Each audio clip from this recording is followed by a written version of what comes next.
Hello, and welcome to my How Healthy Are You weekly conference call. I'm Dr. Thomas Brewer. I'm a PhD chemist, and today's introductory topic is going to be about fructose, which is the sugar that is found in fruit, but it's also found in high fructose corn syrup, and it's even found in table sugar, because fructose very quickly converts to glucose, which is the type of sugar that our body utilizes, and this is the sugar that diabetics have trouble with, and glucose is also the sugar that the body responds to with insulin.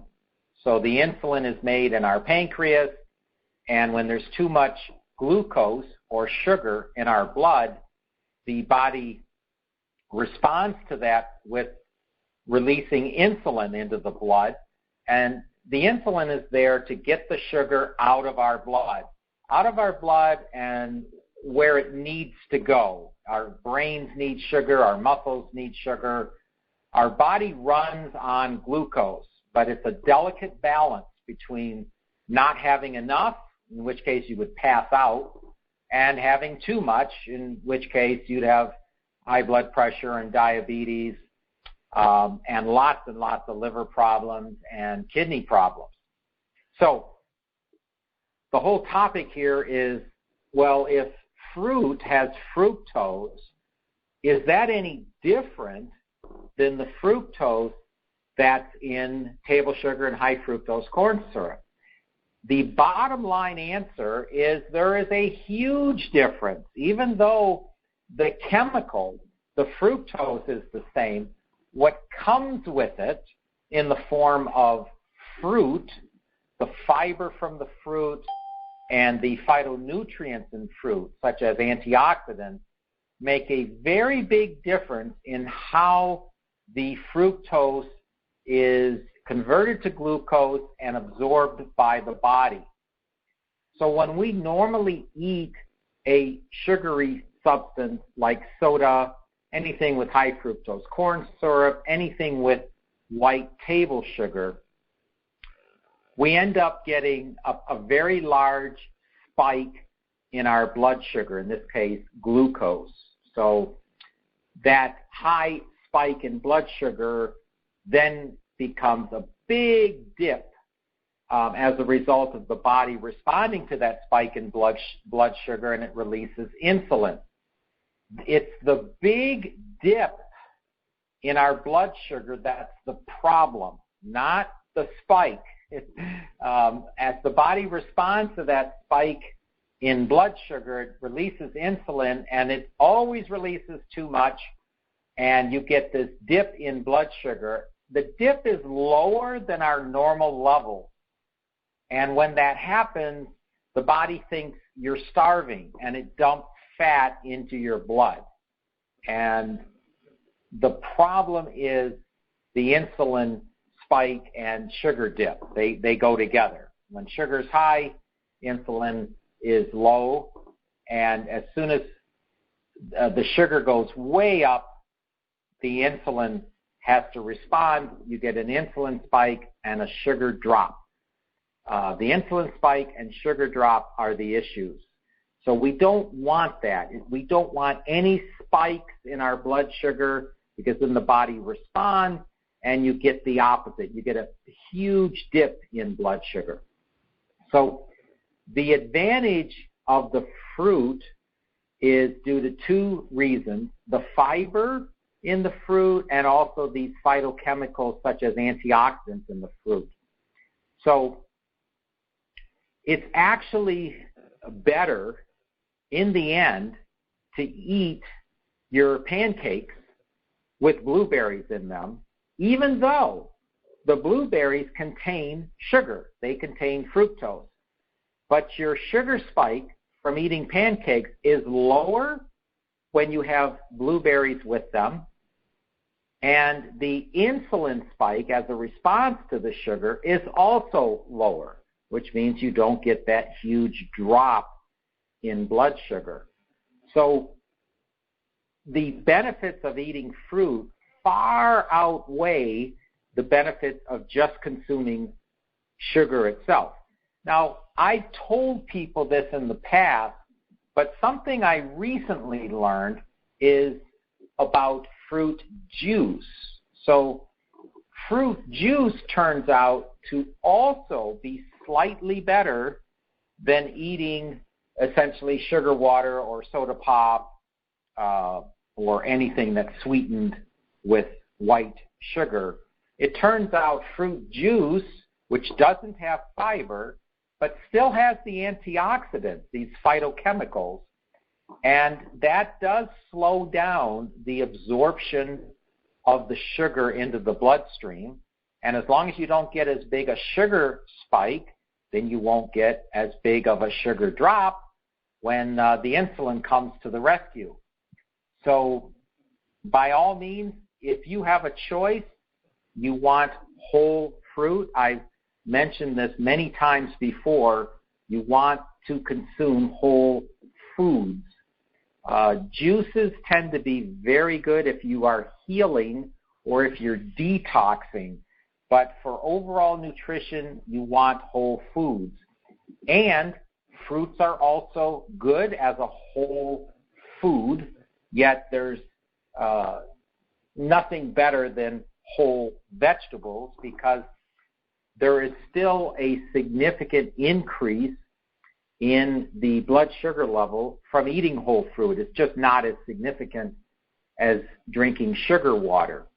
But there's hardly any spike at all from consuming whole vegetables. So bottom line, even though the fructose in fruit is the same as the fructose in high fructose corn syrup, the effect on the body is vastly different because of the presence of the fruit, whether it's the whole fruit with the fiber or just the fruit juice. So that's what I have for an introduction today. I'm going to open up the call to questions now. So if you have a question, go ahead and ask it now.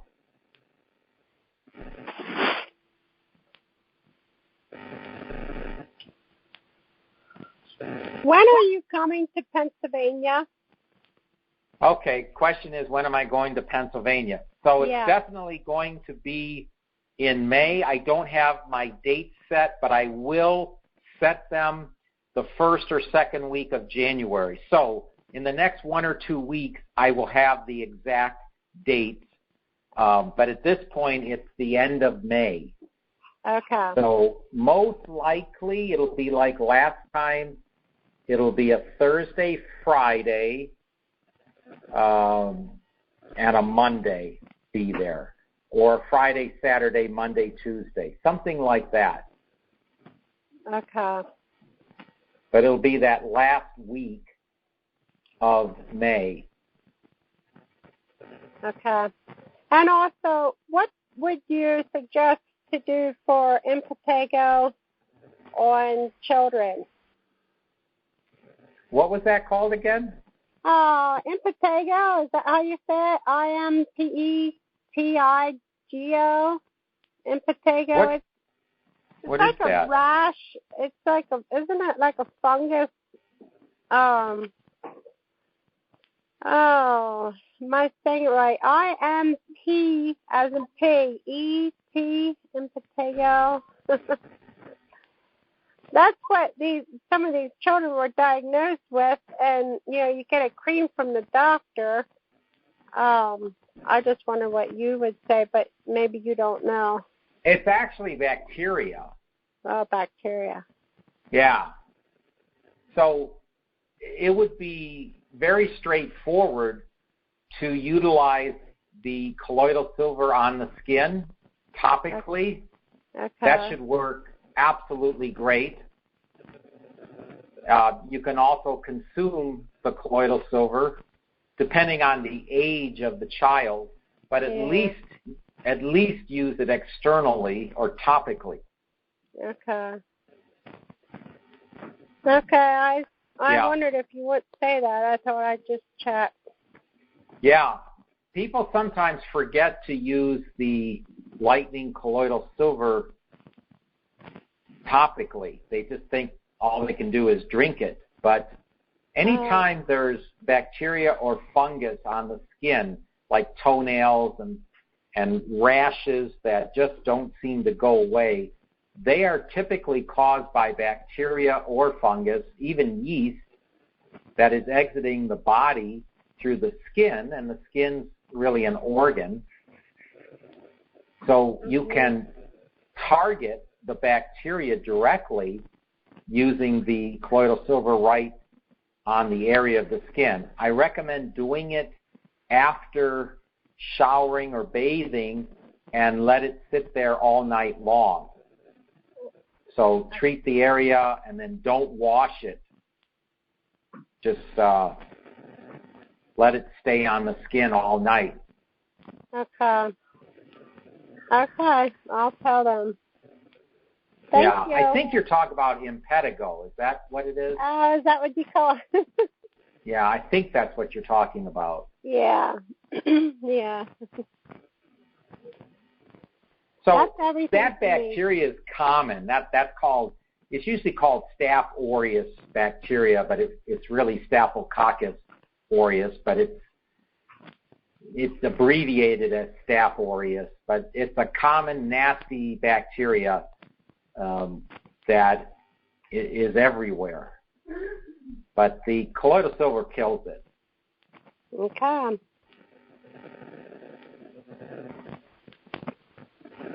Thank you. Thank you. Okay, That's you're welcome. everything. Okay.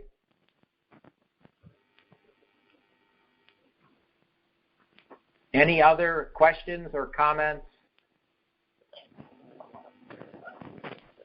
What would you recommend for someone in their 80s who has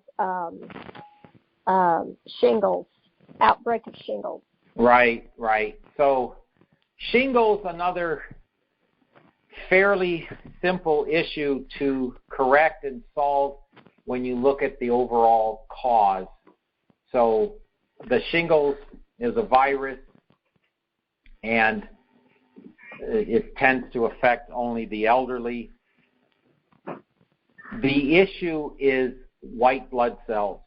It's always, anytime there's a virus or viral issue, the root cause is the white blood cells were not active enough to destroy the virus before the virus could invade a host. Viruses aren't alive, which is why you can't kill them, but you can destroy them. And they are always destroyed by our white blood cells. That's pretty much it in our bodies. And that's why your immune system and your immune system white blood cells are so important. So with shingles, they've got to take Steromax to get their white blood cells active. That's number one. The next thing they need to do is to make sure the blood is clean so that the white cells can find the viruses easily. And the way you keep the blood clean is to take plant enzymes, because the enzymes will make sure there aren't undigested proteins and undigested carbohydrates and undigested fats and undigested fibers in the blood. So the enzymes will make sure the blood's clean. The advantage is it's also thin, so it's like taking a blood thinner without the side effects, just because it's clean and functioning right. But you give the white blood cells a greater opportunity to destroy a virus when they don't have to waste their time and energy cleaning up the blood with undigested food particles, or at least components of food, proteins, carbohydrates, fats, and fibers. So Steromax first, enzymes a very, very close second. That's how you do it. There are vaccines out there, but there's nothing like having your own body protect itself and not being dependent on an external source. So the whole point is to get your own white blood cells functioning. And that's how people get shingles. Pretty much everyone who has shingles, if I look at their blood under a microscope, I'll see inactive white blood cells. And sometimes people will start taking Steromax, and then I'll tell them after a year, 3 months, 6 months, that their white blood cells are now very active. So then they stop taking Steromax, and then they get sick. And it's because most people that have a genetic predisposition to inactive white cells, all the Steromax is doing is helping you fight that genetic predisposition. You live with your genetics unless you do something about it. And once you stop doing whatever it took to overcome a genetic limitation, your genetic limitation comes right back. So that's the issue with shingles or any other viral infection. And shingles, I know, are quite painful, and you get the scaly skin, but it all boils down to the white blood cells. So whatever the person is doing now to alleviate the symptoms of shingles is fine, but in the long term, they're going to have to get their white blood cells active and keep them active. So, did that answer your question? Yes, thank you very much. Okay. That wasn't for you, was it? No, it's for my friend. I Okay. will ask, how many of each would you recommend? She's 82 years old. So, she should start the first, say, 6 weeks taking 6 Steromax a day, 3 a half hour before breakfast, and then 3 at bedtime. So empty stomach in each case. And she should do that for 6 weeks. Now that'll give her white blood cells a jump start. After 6 weeks, she can drop down to 3 Steromax a day. And again, just take them all at once, perhaps 30 minutes before breakfast, and that would be it for the day. But it'd be something to maintain. As far as the enzymes, she'll want to start with 1 per meal. And after doing that for at least 1 week, if she wants, she can go up to 2 per meal, or at least 2 with her larger meals. Maybe that's her last meal of the day. She would go up to 2. But I would start with just 1 plant enzyme per meal. Okay. Okay. Because she probably does not eat a lot of food, so she probably won't need a lot of enzymes. Gotcha. Okay. But when she eats a lot, she'll want to take more than 1 enzyme, at least 2. Okay, perfect. All right. Thank you so much. Okay. Yeah.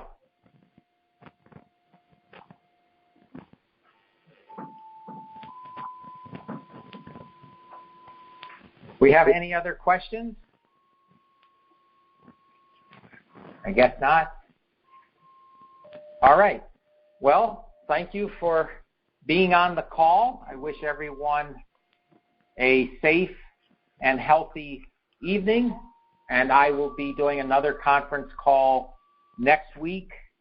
The newsletter that's coming out shortly will be have a main topic of inflammation, and I'll also be starting to talk about my new age reversal product enzyme that I've been studying for about 10 years now, and I'm finally giving it the green light.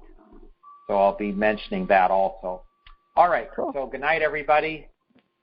Good night. Happy New Year. Happy New Year.